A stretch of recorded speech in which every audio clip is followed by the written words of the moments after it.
रुक करेंगे बड़ी खबर का। यूपी पुलिस सिपाही भर्ती का आयोजन, ये बड़ी जानकारी आपको बता दें, जहां पर यूपी पुलिस भर्ती परीक्षा की पहली पारी की परीक्षा जो है अब शुरू हो चुकी है। पहली पारी में लगभग 5 लाख अभ्यर्थी शामिल हुए हैं। 12 बजे तक की पहली पारी की परीक्षा जो है चलने वाली है। तो बड़ी जानकारी आपको बता दें, जहां पर पहली पारी की परीक्षा अब शुरू हो चुकी है, जो कि 10 बजे से शुरू होकर 12 बजे परीक्षा खत्म होगी और दूसरी पारी जो है 3 बजे से 5 बजे तक चलने वाली है। तो ऐसे में यूपी पुलिस भर्ती परीक्षा की पहली पारी जो है अब उसकी परीक्षा शुरू हो चुकी है और पहली पारी में लगभग 5 लाख अभ्यर्थी शामिल हुए हैं। ऐसे में अब सुरक्षा के लिहाज से पुख्ता इंतजाम यहां पर हर जगह देखने को मिल रहे हैं और कड़ी सुरक्षा के बीच अब परीक्षा का आयोजन यहां पर किया गया है। ये भी आपको बताते चले कि पहली पारी की परीक्षा 10 बजे से शुरू हो चुकी है, जो कि 12 बजे खत्म हो जाएगी। अब दूसरी पारी की जो परीक्षा होगी वो 3 बजे से शुरू होगी, जो कि 5 बजे तक खत्म हो जाएगी। और ये पहली पारी में अगर अभ्यर्थियों की संख्या की अगर बात करें तो लगभग 5 लाख अभ्यर्थियों की इसमें शामिल होने की जानकारी मिल पा रही है। लेकिन अब कड़ी सुरक्षा के बीच ये परीक्षा आयोजित की गई है, जिसमें सीसीटीवी ड्रोन कैमरे यहां पर इस्तेमाल किए जा रहे हैं और चप्पे चप्पे पर नजर बनाए रख रहे हैं। पुलिस अधिकारी मौके पर तैनात किए गए हैं और ऐसे में डीजीपी भी लगातार अब जो है यहां पर परीक्षा केंद्रों का जायजा लेंगे।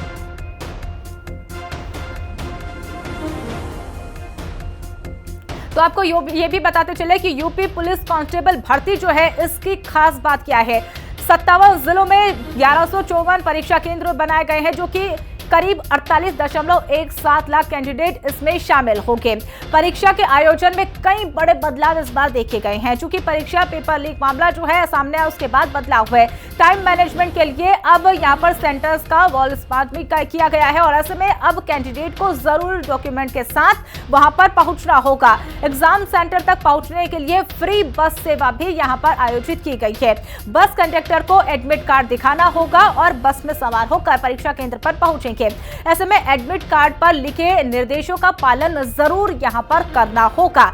ये भी आपको बताते चले कि पेपर लीक से बचने के लिए अब यहां पर एआई टूल का इस्तेमाल किया जा रहा है। अब कैंडिडेट्स का केवाईसी वेरिफिकेशन जरूरी होना चाहिए, यानी कि कंपलसरी होगा। एडमिट कार्ड पर लिखे निर्देशों का पालन पूरी तरह से सख्त है और वो करना जरूरी होगा। पेपर लीक से बचने के लिए एआई तकनीक का इस्तेमाल यहां पर किया जा रहा है।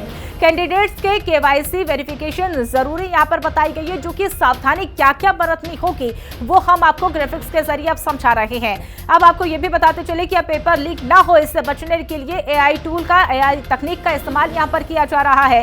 कैंडिडेट्स का केवाईसी वेरिफिकेशन जरूरी होना चाहिए और एडमिट कार्ड पर लिखे निर्देशों का पालन वो भी पूरी तरह से सख्त हो गया है, जरूरी करना होगा।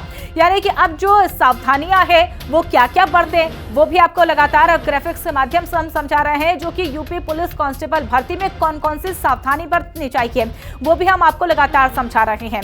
तो चलिए आगे बढ़ेंगे। वही पहली पारी की परीक्षा को लेकर हमारे सहयोगियों ने एग्जाम सेंटर का जायजा लिया। देखिए, उत्तर प्रदेश में आज यूपी पुलिस कांस्टेबल परीक्षा हो रही है। 2 शिफ्टों में ये पूरी परीक्षा 60,000 अभ्यर्थियों के लिए करवाई जा रही है। जिस तरह से पहले पेपर लीक हुआ उसको देखते हुए इस बार सुरक्षा के काफी पुख्ता इंतजाम करवाए गए हैं। इस वक्त मेरी मौजूदगी है नोएडा सेक्टर 12 के एक सेंटर पर, जहां पर एक परिंदा भी पर नहीं मार सकता, इस तरह की पुलिस सुरक्षा यहां पर की गई है। इसके साथ ही तमाम एहतियात या रेगुलेशंस का चार्ट यहाँ पर लगाया गया है कि पेपर में आप क्या चीजें लेके जा सकते हैं, क्या चीजें नहीं लेके जा सकते। Paper, pencil box, calculator, wallet, sunglasses, cap, jewellery, food items, mobile phones, इन तमाम चीजों के ले जाने पर यहाँ पर मनाही है। इसके साथ साथ एक चीज का और खास ख्याल रखा गया है कि जो भी सेंटर है वहां पर आधा स्टाफ उसी स्कूल का रहेगा और आधा स्टाफ दूसरे स्कूल का आएगा, ताकि चीटिंग को रोका जा सके।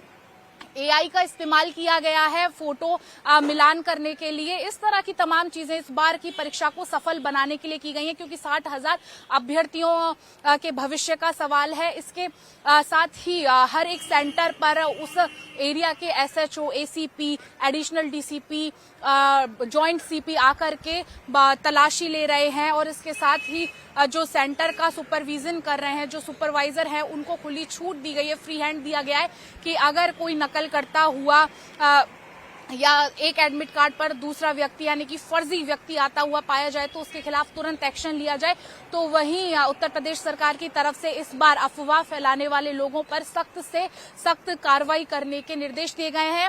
और साथ ही इस बार जो ये 5 दिन पूरी परीक्षा चलेगी, 23 अगस्त, 24 अगस्त, 25 अगस्त और 30 और 31 अगस्त, इन दिनों जो भी अभ्यर्थी आएंगे उनको कहा गया है कि एक अपना एडमिट कार्ड एक्स्ट्रा रखें, ताकि जो 5 दिन ये परीक्षा चलेगी उत्तर प्रदेश सरकार की तरफ से बस सेवा उन लोगों के लिए, उन अभ्यर्थियों के लिए फ्री रखी गई है। तो अपना एडमिट कार्ड वो बस कंडक्टर को दिखा करके इस फ्री सेवा का लाभ ले सकते हैं। इसके अलावा जो सेंटर है उसके चारों तरफ पुलिस का डिप्लॉयमेंट किया गया है और 500 मीटर तक सेंटर के किसी भी लोग को भटकने नहीं दिया जा रहा है। जो अभ्यर्थियों के साथ उनके परिजन दोस्त आते हैं परीक्षा दिलवाने, उन तक को बैन कर दिया गया है ताकि ये पूरी परीक्षा इस बार सेफली और सिक्योरली करवाई जा सके। कैमरामैन दीपक के साथ समीक्षा चौधरी, हिंदी खबर, नोएडा।